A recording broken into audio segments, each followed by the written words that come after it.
20 years from now, your team will never remember if they hit your monthly production quotas, sales conversion goals, or your KPIs. What they will remember, though, is how you made them feel and the impact you had on them personally and professionally. So the question is, are you managing a business or are you building a legacy that attracts and retains the most exceptional talent? Well, today we're diving in on how to stop being the transactional boss so many of you are, and how to start being the transformational leader that has your employees talking about you around the community, remembering you for the rest of their lives, and going above and beyond a paycheck like so many of you want. So if you're ready, let's go.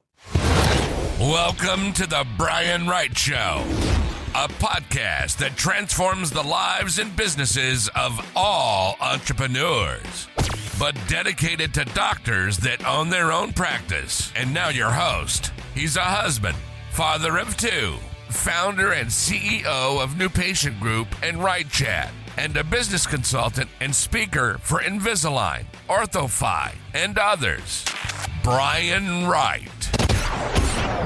Shout out Dr. Glenn Krieger for having me as a guest on your podcast again. Feedback has been great. I'm going to link that episode, everybody, in the description below. Make sure to give it a listen.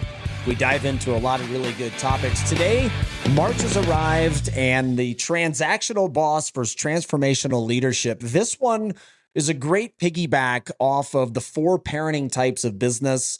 That is my personal favorite episode we've done to date in 9 seasons. And if you haven't listened to that one, I'm going to link that one in the description below. Make sure to check it out because it's a really good precursor to set you up for understanding why you need to be a transformational leader. Start today with an interaction, with a story. And I want you, as I go through this, to be thinking, oh my God, is this me? Or I've had a boss like that and I don't want to be that person. So one Tuesday, Sarah, one of the top analysts for David, approached David, and she had spent the last 3 or 4 weeks streamlining the department's reporting process. She's really been working her butt off on this, and she really did a great job. She found a way from cutting a 6-hour task down to 2, and she was really enthused. She was really excited about showing David the new automation and the automated script that she had written that really helped save the company time. Now, she walks into David's office and puts it in front of David, and David doesn't even look up from the spreadsheet, right? For doctors out there, you're in your clin check. You don't even look up from the clin check. You don't even take the time to do it. And she sets it down, and David says to her, without even looking up, does the report meet the compliance standards for the Q3 audit? Sarah replies back, yes, it absolutely does. And it's much faster, which means David says good and interrupts her. So as long as it meets the standard, look, you fulfilled your objectives for the month. You'll see the performance bonus we discussed in your next check. Now let's talk about Wednesday, about the Wednesday inventory, that is. I want to look at the log. It was submitted at 9:05 a.m. Now, Sarah, remember, our agreement is 9 a.m. sharp. Let's make sure that doesn't happen again, or I'll have to mark it as needs improvement in the punctuality column. Now, the aftermath of this scenario, Sarah walks away after all of this great work, and she feels completely deflated.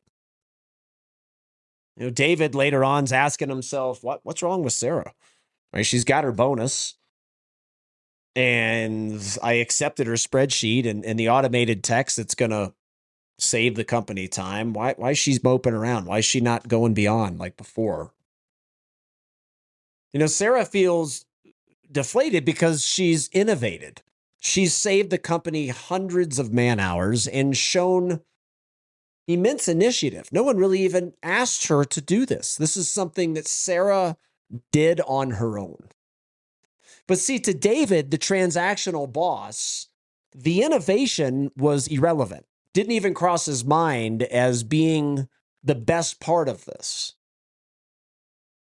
And it was irrelevant because it wasn't even a predefined goal. This wasn't a, hey, by the end of the quarter, we're going to get this done, right? This is something Sarah took on by herself because she wanted to help the company, her team, the entire business, and David. Now, the bonus that David gave out that he thought was legitimate was just a simple exchange for her basic labor. It wasn't for the innovation. It wasn't for the going beyond. It was a simple transaction between A and B, between David and Sarah. Now, the error, right, according to David, was the 5-minute delay, right? This was a breach of contract that required immediate correction, right? So the innovation thrown in the toilet, the future and how this could help and maybe reduce not only air quotes man hours, maybe have less mistakes. People could work smarter, not harder. Maybe we don't need as many people. Right? So we're not always hiring. No. In David's mind, all of that didn't matter because it was 5 minutes late. Now, see, here's the result. I mean, there's companies that I speak for that are extremely transactional. A lot of times, I'm going to talk about this here in a little bit, corporations fall into this transactional mistake because they are quarter by quarter, because they're trying to make sure that investors and the board and their stock price, everybody's happy. So they are constantly making short-term decisions that sabotage their long-term success. They are constantly making decisions based on numbers over people, relationships, and experiences that sabotage their long-term success, but they'll never see it that way. But back to the result. Under David's leadership, like I was talking about, or really lack thereof, the department never failed an audit. They were a well-oiled machine. However, Sarah, she stopped looking for ways to improve the scripts. Right? So you have a team that's rule followers, right? If they're supposed to be there at 8, they show up at 8. If their homework is supposed to be submitted at the first Monday of every month by 8 a.m., it's submitted every month by 8 a.m. But the days of Sarah going beyond and looking for ways to help the company, her team members, etc., those days are gone. And she realized by this interaction with David that doing extra did not change the transaction.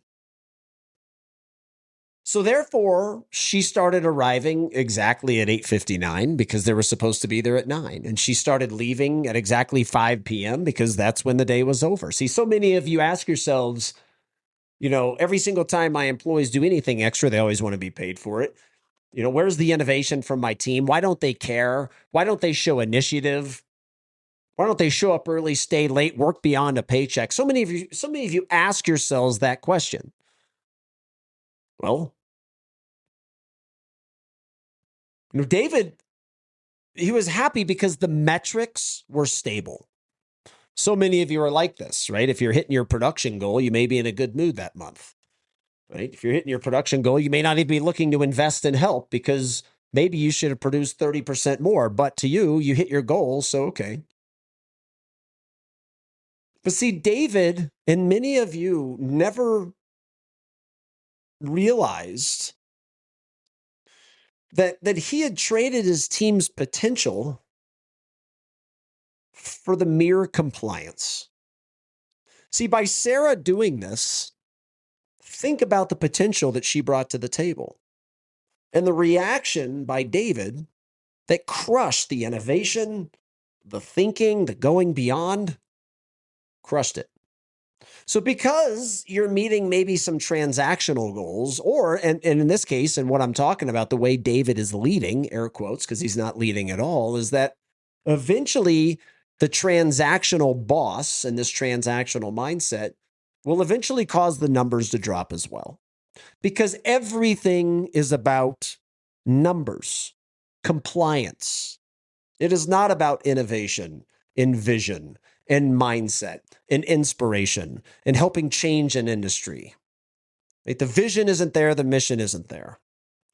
See, transactional leadership, transactional bosses, I always hate to say I always hate to say leadership whenever I say transactional, but it is a form of leadership, right? Like I said, like it doesn't mean it's horrible. It doesn't mean that a company can't be successful. But there's things that come with it, like the story I just told you. So I want to talk about some traits and things like that. So transactional bosses, it's really based on a form of an exchange. I'll give you this salary, this bonus, this praise, and you give me that output.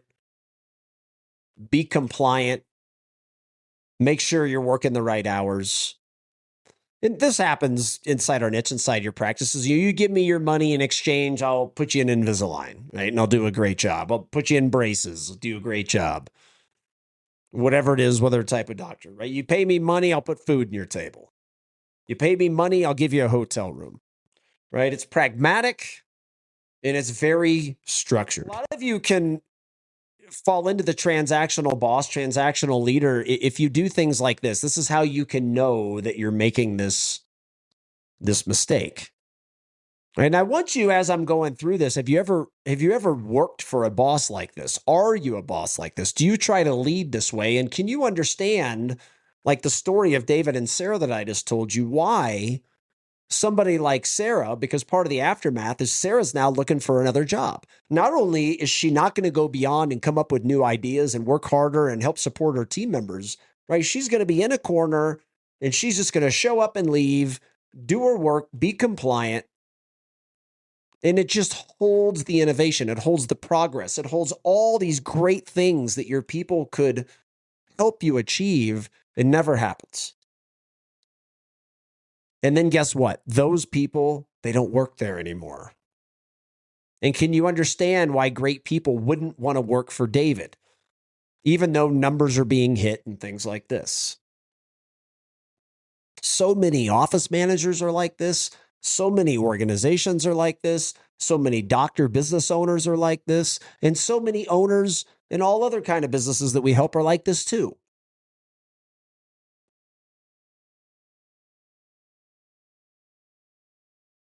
I come in today and I pay you in full for Invisalign. Here's $6,000. Let's do it. Then Janice walks in tomorrow, wants to start Invisalign, but she can't put any money down. But she's saved up, so she's comfortable paying monthly. And you say no. Right? That's an example of being transactional. You're a transactional boss because, again, it's a means of exchange. It's based on a system of exchange like I'm talking about. Right? Instead of understanding, hey, when Brian paid me $6,000, right, he paid the lab fee for Invisalign for a couple other starts in case those people need us to go down on the down payment. Again, for affordability, flexibility. I'm not teaching any of you to take nothing down. And what I am teaching you, though, is, again, how to be the highest priced, but also affordable and flexible. But really the lesson right now is if you're looking at it transactionally, you will not have the ability to understand that the paid in full yesterday covered 2 or 3 lab fees to allow other people to get started at a much more affordable, flexible way. Your mind doesn't look at it that way. Like David's mind in the David Sarah story would never be able to differentiate because it's transactional. It's a means of exchange, a system of exchange. And like I said, it's pragmatic and it's extremely structured and it can't go beyond that. Right? And the key traits of these transactional bosses are they're very focused on rules, procedures, and very focused on short-term goals. And it's very uninspiring and usually has very high employee turnover with the ones that have potential to be the great ones you've always wanted, right? Maybe they're already there, right? You turn them off, or maybe they have the potential, you turn them off. This is how you don't attract great talent. It's how you don't keep it. It's because your whole organization is transactional. Like I was saying earlier, many corporations, I have a podcast, and again, I don't know when, you obviously hear me talk about it a lot on here, about story for another time, podcast for another time, I don't know when, but I think the dilemma that corporations have that are trying to get the small business to sell their stuff, like Invisalign as an example, the dilemma is that everything like Invisalign Align Technology does is short term for the quarter because we've got to meet these projections quarter by quarter. An important lesson for everybody that listens that works for Invisalign as an example, and OrthoFi and all the other corporate Straumann and all the other corporations I speak for, as well as all the other corporations I don't speak for where the reps listen and the executives listen, is that to be an exceptional entrepreneur that has small business owners or small businesses and how they need to thrive, the thought process can never be short term. See, business owners, you can't be worried quarter to quarter.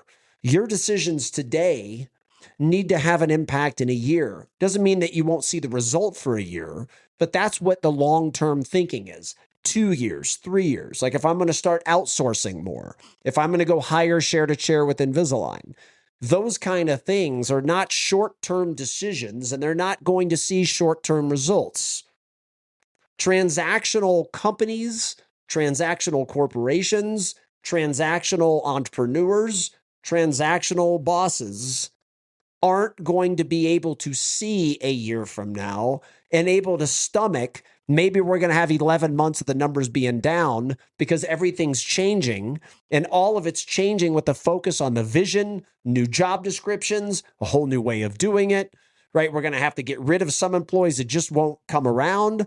We're going to have to replace the team members. And eventually, 12 months from now, 24 months from now, eventually we will get there because we're doing the right thing, following our vision, et cetera, which we're going to dive into much more here momentarily. See, transactional companies and people, they don't think like that. Great entrepreneurs is exactly how they think. Long term. And we're not going to pay attention. The data isn't what's going to tell us if it's working. There's all other kinds of things we'll talk about here in just a second. But you can see, well, small business and entrepreneurs, we can't think that way. But there's so many of you out there that have small businesses that do think this way.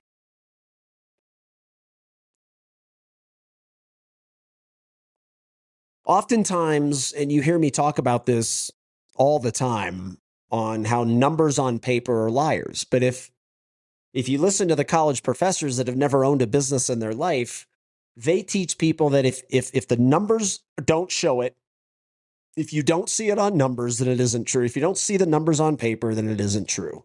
So whatever you see, that's the story. Use that to make your decisions. That's transactional thinking. Because every number you see on paper is a liar. None of them tell the truth, which we believe on here. We've done several podcasts around, and we'll talk about a little bit when I hit the transformational side I need all of you to become.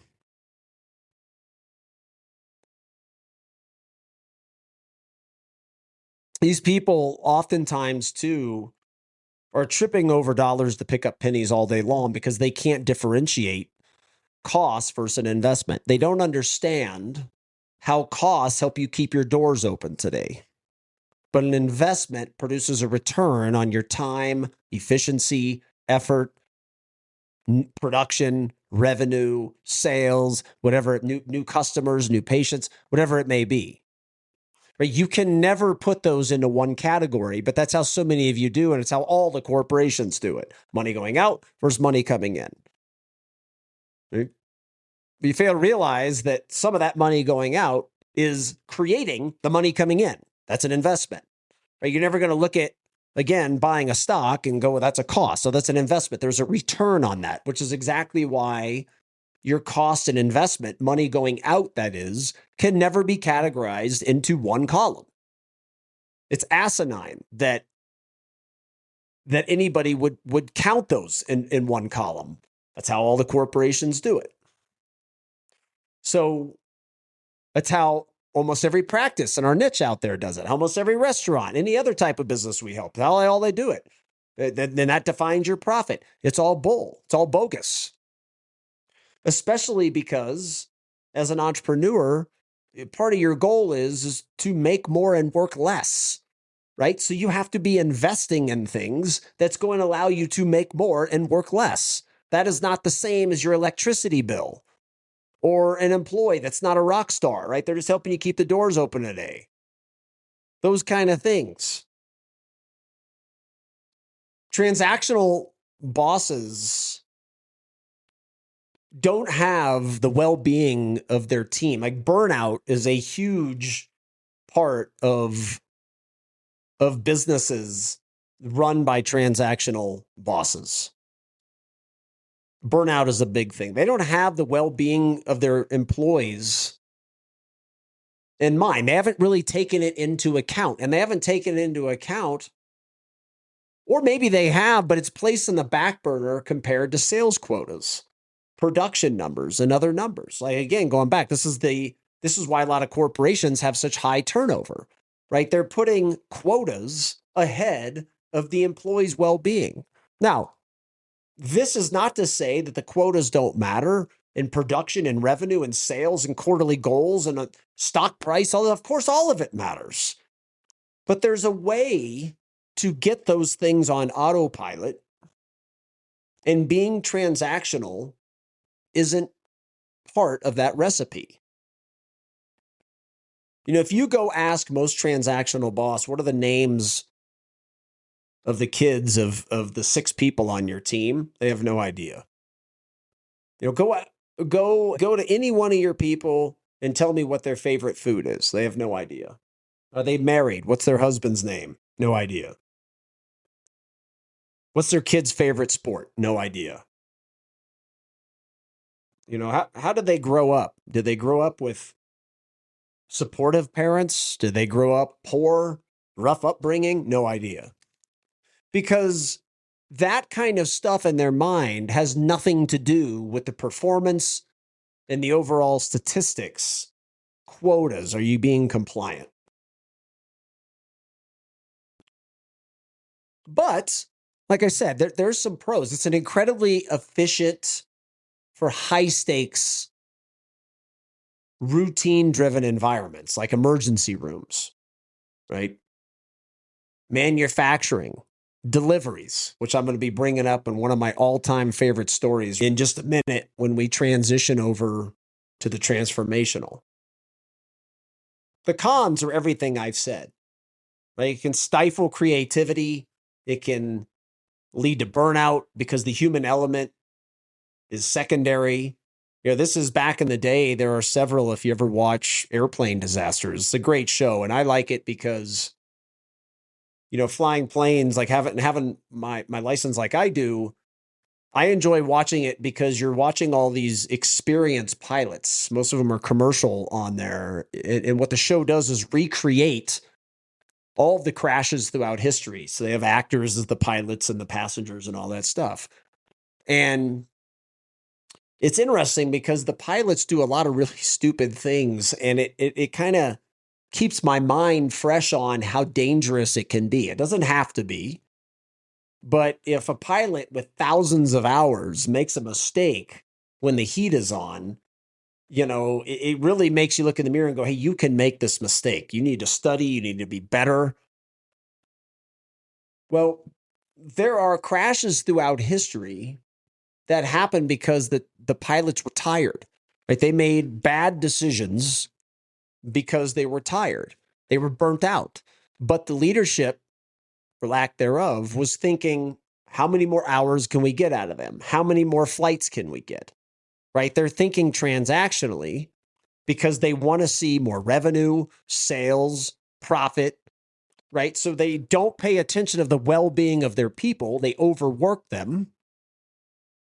And in this case, it's caused airplane crashes in the past. Now, those days are gone. Like there's regulatory things. There are, whether you're transformational, transactional, because even the airlines, almost everybody's still transactional. They're corporations, but they're not allowed to work the pilots like they used to. It's another reason why air safety has gotten so much better. And all this, like I said, it all reduces morale. It crushes innovation. Like Sarah's never going to, you imagine Sarah ever doing anything innovative for that company again? It's never going to happen. You know, people are they're not going to go beyond. They're not going to go beyond a paycheck like so many of you want. And the people that are great or have the potential to be great, like I said, they're out your door. They're history. Just like this Sarah example. She's looking for other places to work that'll appreciate her innovation right away. And meanwhile, David's like, what's wrong with Sarah? I don't understand. She just got a bonus. Right? It's very, very difficult for transactional leaders to understand what the real problem is. This is why, hey, my employees don't want to work. I can't get them to show up. They won't go beyond. Like, I just can't find good people. No, you're transactional. The good people that you have, you've sucked them dry, and now they're just like all the other people. Or Joey, who had all the potential in the world when he showed up, you were transactional and never spent the time developing him.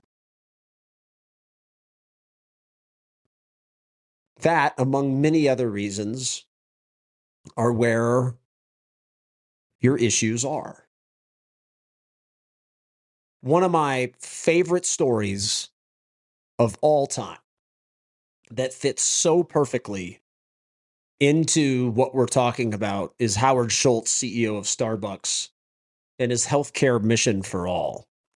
Now, this one is going to allow me to spin into other podcasts, having a vision, sticking to your vision, making sure vision trumps numbers, making sure if what your vision is, maybe you go 6 months, a year, even 2 years, and the numbers aren't up to par while you're trying to meet your vision, you still stick with making decisions that are going to support your vision, because eventually you're going to come out in the marathon game of life a winner. So Howard Schultz grew up, and this is one of these things, like, no matter how you grow up, whether it's poor, whatever it is, you have an opportunity to become somebody great that's influential, that changes an industry. This is a perfect example. Schultz grew up in public housing in Brooklyn. And when he was only 7, his father, a delivery driver, and remember that I said earlier, delivery companies, right? Transactional can equal success. But then you ask yourself, what is success, right? It could equal success on paper, but what if they could be 1,000% better on paper if they were transformational, right? Well, because his father was a driver and broke his ankle, well, because he was a transactional unit of labor with no benefits. So guess what happened to him? Transactional people looked at him, said, you're fired. You don't have benefits. You really don't have rights. You're a delivery driver. You broke your ankle. Well, guess what? Your means of helping us transact, they're gone. Can't drive. You're fired. So Schultz watched his father lie on the couch in a cast, hopeless, helpless, and each and every day that went by just being stripped of his overall dignity. Now, the transformational effect, the transformational pivot, if you will, that came from really a very just unfortunate transactional situation is when Howard Schultz built Starbucks, he didn't just want to sell coffee. Matter of fact, nowhere in the mission or in the vision is it we're going to have great coffee. In fact, they have crappy coffee, genetically modified, chemical-based food that isn't even real, right? That doesn't hurt their sales, right? Their sales are, and their lines out the door are packed in every airport you go to. Meanwhile, you look at other coffee shops that are probably better and they're empty, right? So this also shows you, and it's something that I teach on here, is just because you have the best product doesn't mean you're going to make the most sales and the most money. Just because you have the best product doesn't mean you're going to attract the best talent or develop the best talent that has potential. Starbucks is the perfect example that I use all the time. Doesn't mean that you shouldn't strive to be the best, which I think Starbucks should do a better job at, but not the point. When he built Starbucks, he didn't want to sell just coffee. He wanted to create the company his father never got to work for. So the movie made in 1988, he became one of the first CEOs to offer full health insurance benefits to part-time workers. It was very controversial, right? If you're transactional, you're going to look at that and go, okay, full-time benefits, but only part-time work. How does that equate? Right? But for Howard Schultz, it went way beyond it. And like I said, the numbers conflict was what I just said. Part-time work, but you're getting full-time benefits. On paper, that just doesn't make sense. Transactional people can't get off the paper. Right? So the numbers conflict went beyond that. In fact, during the 2008 financial crisis, institutional investors were begging Schultz to cut the healthcare plan, which would save Starbucks $300 million. So the transactional people were all over Howard Schultz, who's a transformational leader that doesn't give a damn about numbers on paper. And it's not that the numbers don't matter. It's that the numbers on paper aren't why Starbucks existed. So Howard Schultz has a famous quote refusing to cut the healthcare plan. And it says, if you think our benefit programs are too rich, you don't understand what drives Starbucks' success. Now, many of you out there, one of your goals is to find, retain great talent, have less turnover, right? Maybe lose the people that you really don't want anyway, and keep the great people, which is the sign that your culture is really great and a sign you're doing great with leadership. Is if you're people that don't match your culture, after you try to develop them, if they leave, that's a good thing. If the people that do meet your culture and have potential, you're developing them and these people stay, it's a sign that you have a good culture. Too many of you, it's the other way around. You lose the good ones and the bad ones stay, or you lose everybody. So this lesson is so important because Starbucks employee turnover, because the move Howard Schultz made of not thinking short term, right? If he would have cut that and saved $300 million, he knew that short term, the books would have looked better. The institutional investors would have been more happy, right? The stock price would have looked better. He knew it. But it wasn't about the money. It was about people. He made decisions based on people, relationships, experiences, no matter how hard it was or is. That's what moved him. Always looking back to, if I cut it and save 300 million, is that what our mission is? Is that what the vision is? And very clearly that answer was no, and that's why he didn't do it. And so many of you out there need to understand, from a transactional standpoint, you are making decisions based on numbers. Transformational people make decisions based on vision, innovation, experiences, people, because that's what business is all about. Business is not about numbers. It's about people, humans. Your employees are real people. What I can honestly say is that I come away a better person and a better treatment coordinator every event I attend. It pushes me to do things outside of my comfort zone and grow. Absolutely. Yeah. It's not always easy, but it always is worth it. This is my first TC event here with the new patient group, and I have to say I am blown away with everything that's being thrown at me. So much information, so much excitement that's come from this weekend just alone, and to be new at this and to have all of this information is just very exciting, and I can't wait to go home and share this with my entire team. I'm just super happy that I came. Absolutely amazing, the energy and all the innovative ideas that they've been bringing. I'm so excited to apply them to our office back home. Everyone's been great to collaborate with and bounce ideas off of. I just wanted to say how truly grateful I am to be here for this TC Iconic. There's so many things that I've learned to take home to my office and implement now within my office, but then my personal life too. All in all, I'm a big fan of MPG. Thank you so much to all of our fabulous treatment coordinators that have attended Iconic and that work with New Patient Group. You know we are the way of the now and the future, and you heard it from them. You need to not only bring your treatment coordinator, But the beauty this year, this iconic is a full team iconic, all around transformational leadership. How elite people businesses attract and retain the greatest talent. And when you set your culture up like we're going to teach you, there is no stopping your practice. Growth will never be an issue again. I'm going to be there. Eric Field, our Chief Operational Officer, is going to be there. Haley Jeffrey, our VP of Marketing. David runs social media. Us four are going to be your speakers, your coaches in this immersive learning environment with role plays, exercises, quizzes, games. Interact with the whole audience, get better, and learn the skill sets to not only become great, but when you get back to your office, be able to implement it, transform your culture, and set your practice up for many great years ahead. We look forward to seeing you. I'm going to put a registration link in the description below. Click that. It'll describe more about our full team iconic in September in Nashville.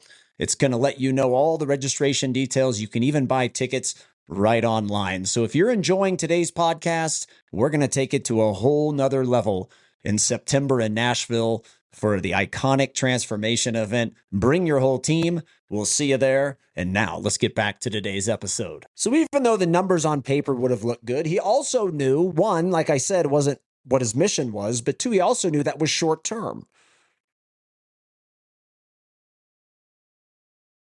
Because Starbucks employee turnover rate, like I said, became a fraction of the industry average. Think about that. You want less turnover, transactional people, you're never going to have it. Right? Starbucks employees became so loyal to the company that he also knew that if he would have done it and cut $300 million, while on paper everything looks great, guess what? Turnover goes up. You lose people, hard to retrain people. It costs a ton of money to retrain people and hire and all that crap. He knew it. He knew that eventually, long term, it would cost the company way more than $300 million just because of turnover and retraining and all the stuff. And he proved that caring for a person's health, and again, this is not about health insurance. This is not about health. This is about whatever vision, whatever mission you have. And if you don't have one, it's about having one too. Is that for him, because of his father, a person's health was way more valuable to the bottom line than a short-term savings of $300 million. And this so proves true for so many corporations out there that cannot see beyond the damn data sheet. For so many small businesses out there, entrepreneurs, that you can't see beyond the damn data sheet. And this is the perfect example of how $300 million looks good on paper, but it's a liar in so many different ways. By not doing it, did it work out better for that company? You all know, and I tell this when I'm doing exercises with the audience on stage, the same thing with the Blockbuster story. Right? The Blockbuster story is one of the greatest stories on why what they teach in college could not be further from truth to be successful as an entrepreneur. I love, when Blockbuster was king of the mountain. I didn't even plan on telling this story today, but I think it rings so true. When Blockbuster was king of the mountain and Netflix was just beginning, a lot of people know the beginning part of this story, but they don't know what actually sabotaged Blockbuster's success. So Netflix presented their ideas to the president of Blockbuster. Netflix idea was either sell it to them, partner with them, whatever it may be. Let's go in on it with Blockbuster. Blockbuster's president saw the presentation, saw the future, was totally bought in. Wanted to buy it, wanted to be in business with it, whatever it may be. The president of Blockbuster was all in. The president of Blockbuster goes to the board of Blockbuster and says, here's the deal. The future is changing. This company presented these ideas to me. I love it. It's the future. Let's buy them. Let's partner with them. Whatever it may be, let's completely transform Blockbuster into the future on how streaming's going to be and media and all this stuff. Blockbuster board says, no way, not doing it. President says, why? How could we miss this opportunity? Board tells the president, well, right now, 12% of our entire revenue that we bring in is because of late fees. So, guys, this is one of the greatest transactional versus transformational leadership stories of all time. Blockbuster sabotaged their entire corporation because of 12% of their revenue coming from late fees. Right? The MBAs, all the wizards couldn't see beyond the damn data sheet and sabotage their entire King of the Hill corporation. This is how it works. It happens to so many of you every single day. And it's unfortunate because I'm not saying it's easy, but when you start making decisions like Howard Schultz and stop making decisions like Blockbuster, making decisions based on, right, the things you really can't measure, and stop making decisions based on what you see on paper, that is all bull, it's all a liar.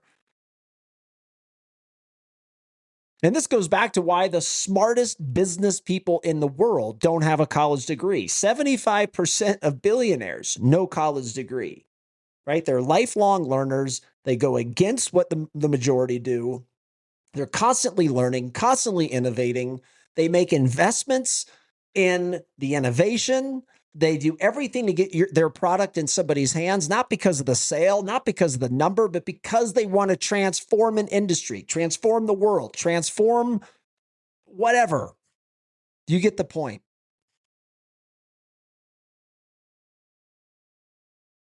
And really, in the end, transformational leadership is about changing the mindset of a following, whether that be your employees. I mean, that's, when I say I'm a transformational leader, a lot of times I'm not even talking about inside my own organizations where I try to be. What I'm talking about is a transformational leader for all of you out there in whatever respective industries you're in, but especially in our niche, inside the orthodontic world and in other worlds where doctors own their own business. I want to be that transformational leader because that's what I'm trying to do, is completely change the mindset of an entire industry. From the corporations I speak for to the practices that hire a new patient group for us to work with, to whatever it may be, I want to change the mindset of how you've always done it, how you always have been told to do it, and how you're told to do it by inside the bubble people. I want to flip it all in its head. Right? The numbers are not what drives me. The numbers with new patient group are not what gets me to make the decision. When I made the decision to rebrand this into the Brian Wright Show, it was a lot of risk. We have a huge follower. We had a huge following with the new patient group podcast name. I didn't do it because there's very specific reasons I rebranded it to help me be the transformational leader that I want to be for all of you, and that I want all of you to be inside your own organizations. And it's really going beyond your own self-interest for the sake of a higher, greater goal. Just like the Howard Schultz example. And key traits with this, it's charisma, it's intellectual stimulation, right? It's things like, I've never done this. I've talked about it. It's things like having your employees read books and provide book reports and bonus off of that, right? Extra credit. Right, there's a little insight to some of my organizations and some of the things we teach in future podcasts. Like, stop with the damn transactional bonuses, right? Stimulate the intellect of your team. Teach them things that their parents didn't. That's why the previous podcast, or I guess 2 podcasts ago, the parenting podcast was so powerful. One of my all-time favorites. It's individual consideration. It's understanding your people. It's knowing your people. It's wanting to know your people. It's knowing that, hey, make believe Janice, comes from a horrible upbringing, living in one bedroom with 5 kids. Dad was a pothead. Mom wasn't involved. She drank all the time, right? It's having an opportunity to be the transformational figure in that person's life and give them opportunity that they haven't had before based on how they were raised. Right? Those are the things that get people to want to innovate for you, want to work hard for you, want to go beyond for you. It's not about the numbers. If you're wanting a high-level employee engagement, wanting them to go beyond and think for themselves and be innovative and not be scared to make it, a lot of times, kind of going back to that David Sarah story, which I'm going to recreate here in just a minute on how a transformational leader would look at that. If you go back to that story, it wasn't about innovation at all. Right? For David, she was late, 5 minutes late. He sabotaged everything she did and had her go want to work somewhere else over 5 minutes. That's not how you create long-term loyalty. Right? And transactional leaders, that's the other thing. Transactional leaders, it's the same thing. Like they're not investing in improving the patient experience, the customer experience. They're not investing in doing better digital marketing content. They're not investing in advancing their employees and careers, developing their people. So it always goes back to you develop the people, you grow your people, let them grow your business. Advertising out your doors does nothing other than amplify the problems you already have. You could say that 1,000 times to 1,000 business owners, and 999 of them still will go out and think advertising is their problem. And that is why the famous companies are famous. They do it all different. One of them is being transformational.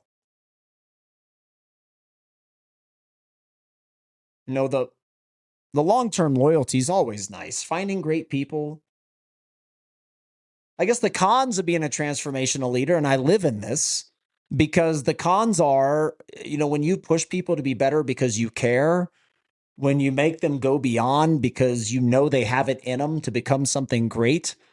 If you're the first person that's ever had those expectations for them, right, it creates a high employee turnover, but the people that leave are the ones that shouldn't be working for you anyway. Right? This is how you keep your great ones. This is how you develop maybe average ones into becoming great. And this is how you create a culture that weeds out the bad ones.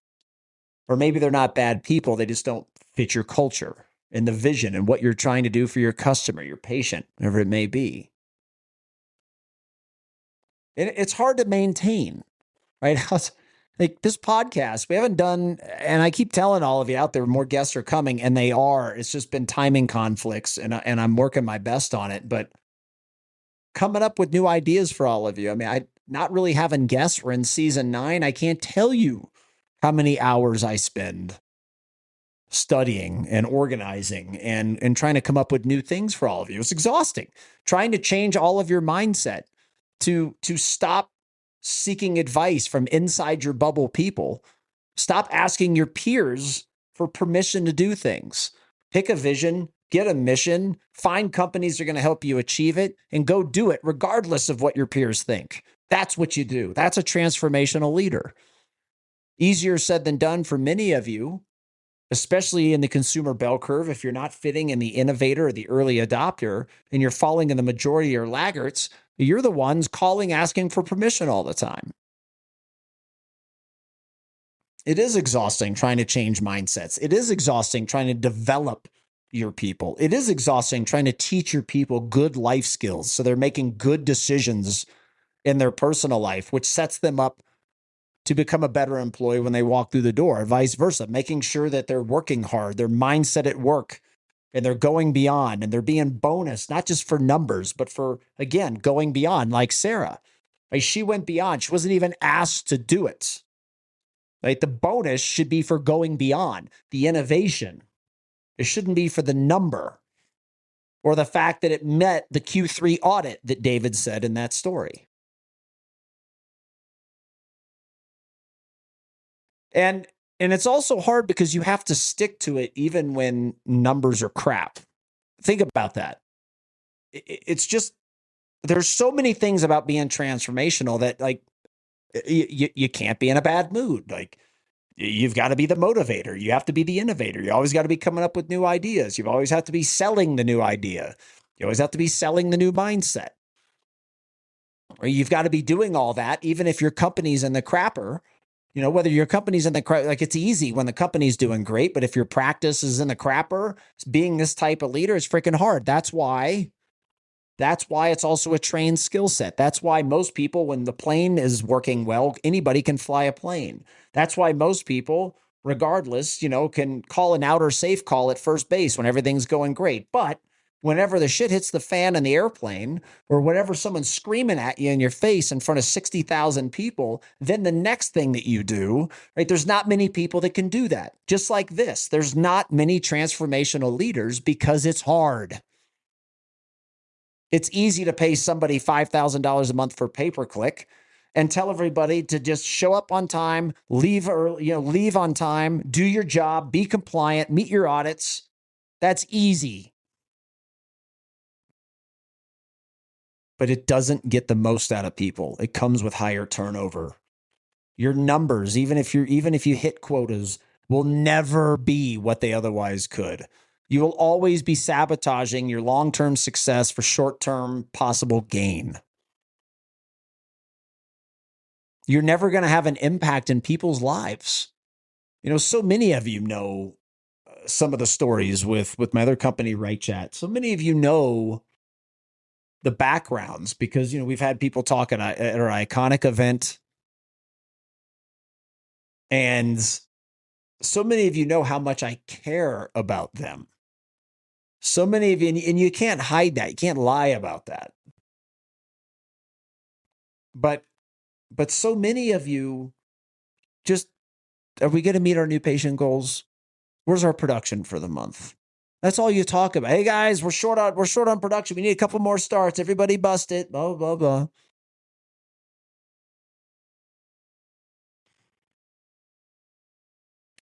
It's not what moves people. It's not what drives people, especially the younger generations, by the way, with so many of you complain about, but there's nothing wrong with them outside of their parents screwed them, which again, go back and listen to that podcast last month. I'm going to link it in the description below.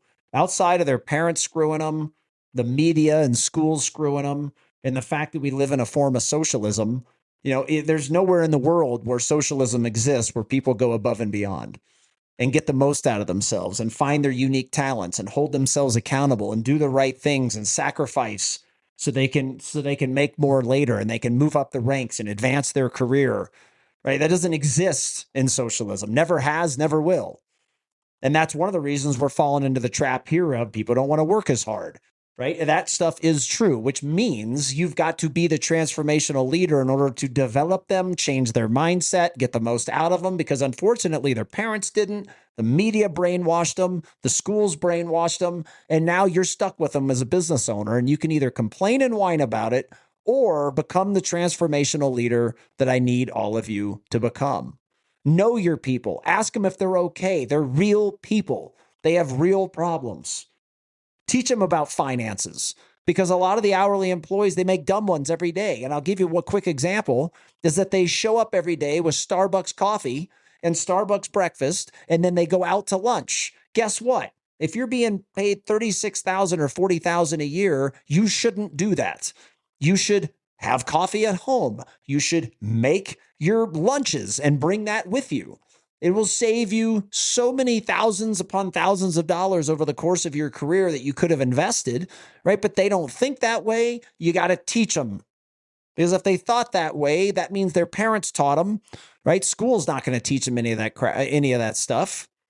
Right? That's why I say school doesn't teach you leadership, doesn't teach you sales, doesn't teach you hospitality, doesn't teach you going beyond, doesn't teach you work ethic, doesn't teach you how to file taxes, doesn't teach you how to save from paying taxes, doesn't teach you how to hire, doesn't teach you how to have a tough conversation, doesn't teach you how to make a better culture.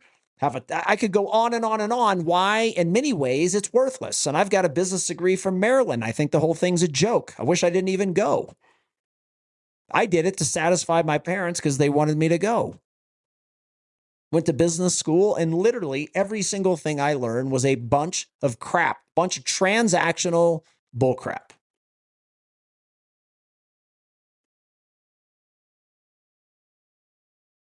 I want to recreate the David and Sarah story.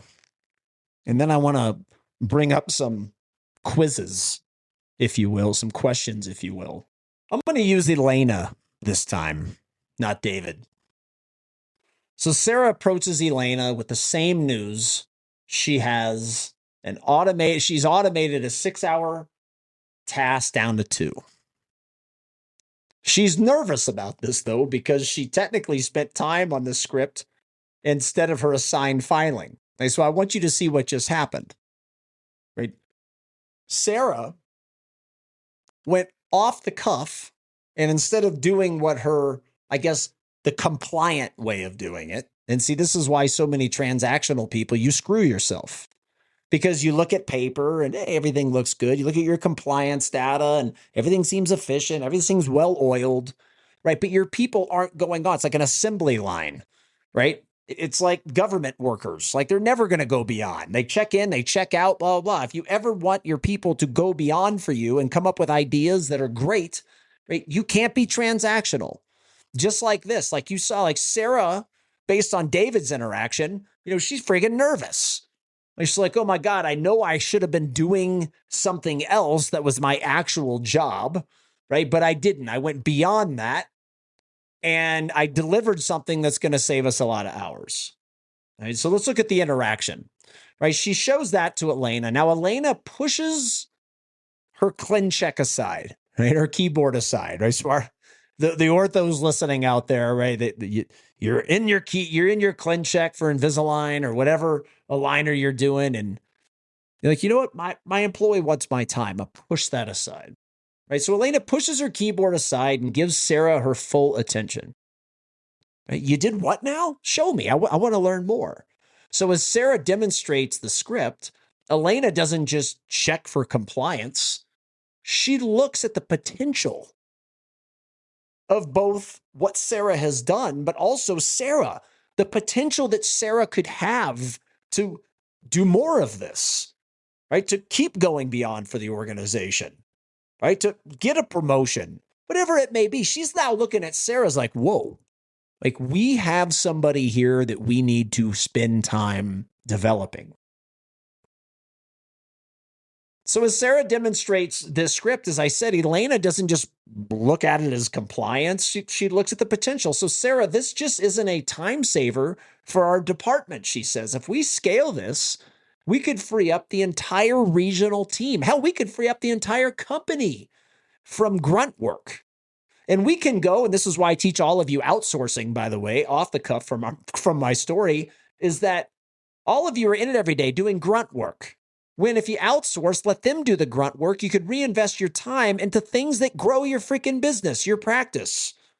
And yeah, on paper, could that look like more? But again, the investment is allowing you to free up your time. Smart people invest to save time on things that grow you rather than keep you open. Some people will just never get that, no matter how many times I explain it. If you're transactional, you will never understand it. How did you think of using this specific logic, Sarah? This is amazing. I'm so proud of you. So they spend 20 minutes whiteboarding how this script could be expanded, how it should be expanded. Elena doesn't mention the 9:05 a.m. arrival from Wednesday. She knows that Sarah was late. Shouldn't care. Hell, she's thinking, geez, if I could get this kind of innovation out of everybody, hell, they could be late all the time because I know they're spending time helping advance their teammates, advance their own careers, advance the business forward. So the 5-minute late thing didn't even cross her mind. The non-compliance of 5 minutes didn't even cross her mind, which transactional people out there, it's all you can think of, just like David. So instead she says, I noticed you've been diving deep into data automation lately. It's even caused you to be late sometimes, which I love because if you're coming up with this kind of innovation, who cares about 5 minutes? Who cares about compliance? Who cares about your time clock? If I can clear some of your routine tasks, would you be interested in leading a mini workshop for the rest of the team on this? So Elena is going, this is a person with potential. This is a person that needs further leadership training. This is a person that can transform the business regionally, globally, nationally, whatever. Now, the aftermath of this, everybody, is Sarah feels so great. She feels rewarded. She feels listened to. She feels that the extra work that she did on her own, it's motivating her to do more and more. And I don't know if you noticed, but in this story, Sarah was never bonused. What Sarah received was opportunity. Opportunity to advance her career, opportunity to have her voice heard, opportunity to know that as she does these things and goes beyond, she's going to receive praise. She's going to have further opportunity to speak in front of the organization so they hear her voice and move up the ladder. See, transformational leaders are concerned about their people. They want to see their people succeed. They want to see their people thrive. They want to build their people so the people can build the business. They're not worried about compliance, time clocks, data. They want to see and they want to care about their people personally and professionally. Elena is an example of somebody that would know Sarah's kids. She would know their names and what they do and what they like. Right? She would send them a birthday card whenever that came around, or a new soccer ball if they love soccer. She would put her arm around Sarah if Sarah felt down in the dumps, asking her what's wrong. Is everything okay? You need some time to think about this. This is transformational leadership, everybody. Another podcast I'm definitely going to have in the future is around the 4 keys to transformational leadership, or intellectual stimulation. It's individualized consideration, which we just talked about. It's also, when I say consideration, I also include communication in that. It's inspirational motivation, and it's idealized influence. And in that podcast, I don't know when we're going to do it, maybe a follow-up to this one based on how we're doing this and going through it and how I've heard people are really enjoying it. I need you all to understand that you may or may not like you may be saying, I just want my business to run smooth. I don't want to know my employees' kids' names, what you have to understand is that this is the recipe of it running smooth.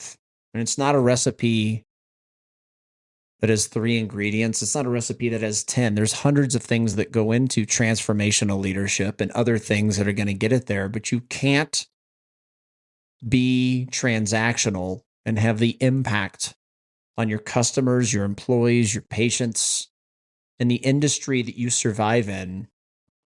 Nobody gets motivated with transactional leaders. 2 more things about this story that I want to talk to you about. Before we talked about the aftermath after Sarah left David's office and how that aftermath wasn't good. She felt depleted, deflated, unmotivated. The days of her going beyond are over. Well, that conversation that I just talked to you about is now Sarah is leaving Elena's office on a natural high.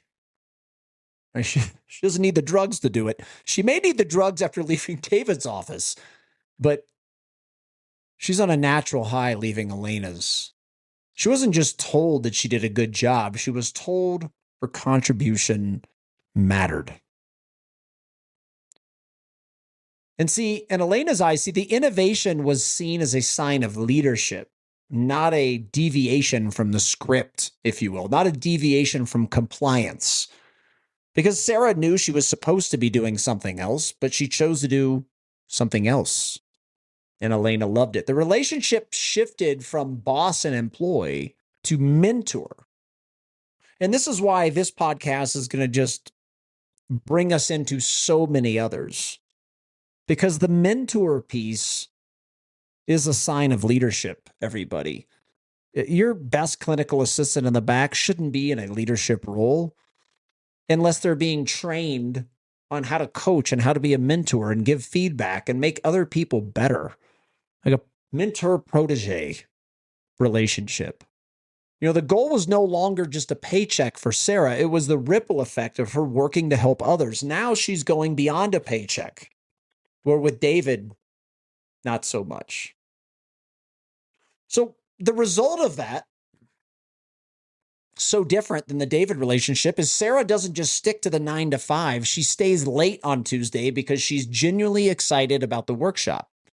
She wants to make the workshop great. Now she's thinking even more how to build on her idea and create the presentation. She starts looking for other problems to solve too, right? Before Elena even asks, because she knows if she brings them to Elena how the reaction's going to be. There isn't a chance in hell she's going beyond for David. It's never going to happen. It's never going to happen because of how David reacts. Now, the team's productivity doesn't just say stable, compliant, quota-based. It compounds. It goes way beyond that. Elena has helped create a culture of owners, of going beyond, both for the customer, the patient, and each other internally. This is how you create a culture of owners rather than a culture of renters that come and go, everybody. Okay, it's quiz time. Let's see if you paid attention, if you will. Let's go through a few scenarios. The first one I'm going to call the missed deadline. I remember David and Sarah. The situation is a reliable employee misses a major project deadline for the very first time because they were overwhelmed by a sudden surge in client requests. Now, a couple things here. I want you to pick which option is the transactional boss, which option is the transformational leader. But I also want you to self-reflect here and see if you've acted the transactional way in the past. Or maybe that's just how you handle things on a consistent, ongoing basis. In this self-reflection, I want you to be able to handle it the other way, whichever way you define as transformational. All right, so option A, this is how you respond. You miss the target, which triggers a formal warning. I'm going to have to warn you now. But if you hit the next 3 deadlines on time, I'll scrub the warning from your record. I'll even give you a bonus. Right? And I want you to think back just a little bit with the David scenario that I gave, as well as the Elena and Sarah scenarios. You notice the second one, not only was it better, and you have a wonderful employee response. And that second one, I mentioned this earlier, there was no bonus. See, it's not about money. Is money nice? Yes. So remember that. Remember the unreal result that they are going to get from Sarah because of how Elena responded. And Elena didn't provide a bonus. In the first scenario, David did. Right, so option B is, I've noticed the client load has been heavy lately. Let's sit down, let's look at your workflow, and let's see how we together can restructure your priorities, your time management, so you can feel empowered to hit these goals and add more value to what you provide the company and put you on a better path for pay raises and things like that. Now, if you've been paying attention today, obviously option A is the transactional and option B is the transformational. And you can see how option B even utilizes a difficult situation as a learning opportunity, as a training opportunity. An opportunity to advance somebody's career forward, get them pay raises. And you also realize that option B, which is the transformational way, like I said, doesn't include a bonus. It includes empowerment, shows you care. And this is also how you're going to get rid of people that are never going to come around, because many people will just continue to make excuses. They won't take on the training. They're not coachable, right? This shows you that this person should not be working in your organization. And in that, the transactional is a direct swap of good behavior for removal of punishment. It's transactional. It's a means of exchange. Meanwhile, transformational, like I said, it focuses on the person's growth and systematic improvement. Constantly improving. Build your people, let them build your business. And if they're unbuildable, right? If you can't grow your people, you got to get rid of them. All right, scenario 2, the new idea. The situation, an entry-level staff member suggests a radical new way to handle customer complaints that would require changing the company's 10-year-old policy. Now, this one's an interesting one, because what also happens in organizations, and this is definitely a podcast for another time, and this is why I purposely put this scenario in, is because notice I said an entry-level staff member, right? So what can happen here is this becomes a threat to the person that is quote unquote their leader, right? Becomes a threat because now they think they're not as important, because who's this entry-level person giving ideas? There's a lot of people that I see in our niche inside practices, also other businesses outside of healthcare that we help, that get threatened when people, quote unquote, air quotes, below them come up with great ideas.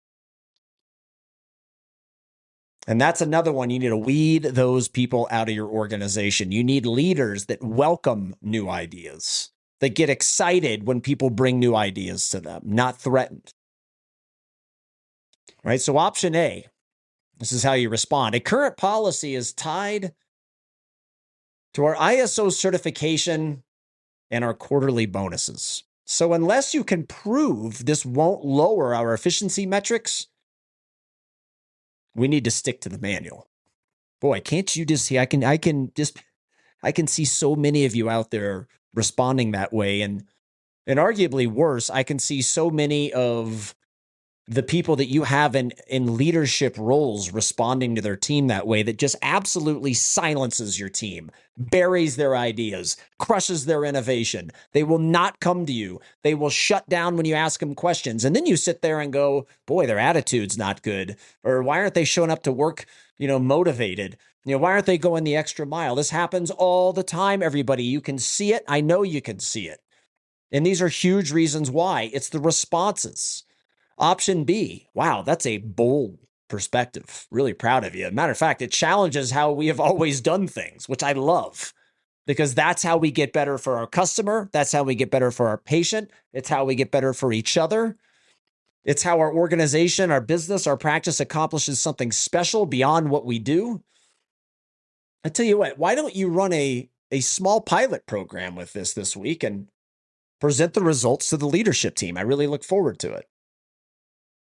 You see, that response in itself is going to generate innovation. It's going to generate morale, high morale, good morale. It's going to motivate your team to come up with more ideas and keep going beyond. You can see the difference. Obviously, answer A was the transactional one, and it prioritizes the contract, the manual, the status quo. Right? This is so many of you out there. And please don't be the practice, the business owner, the doctor, the entrepreneur that tries to tell yourself this kind of stuff is not going on inside your organization. This is another huge reason why our practices and just in businesses outside of our niche just crush it, because we have such a high focus on an ongoing repetitive basis on the culture. Obviously, answer B was the transformational one, as it encourages intellectual stimulation. It also encourages risk, which many of you out there confuse yourself as an entrepreneur when you're just a business owner. A key, and I talked about this with in Glenn Krieger's podcast that I have linked in the description below. Right, one big essential key, the difference between an entrepreneur and a business owner, is entrepreneurs are constantly taking on risk. High risk, high reward. Business owners shy away from it.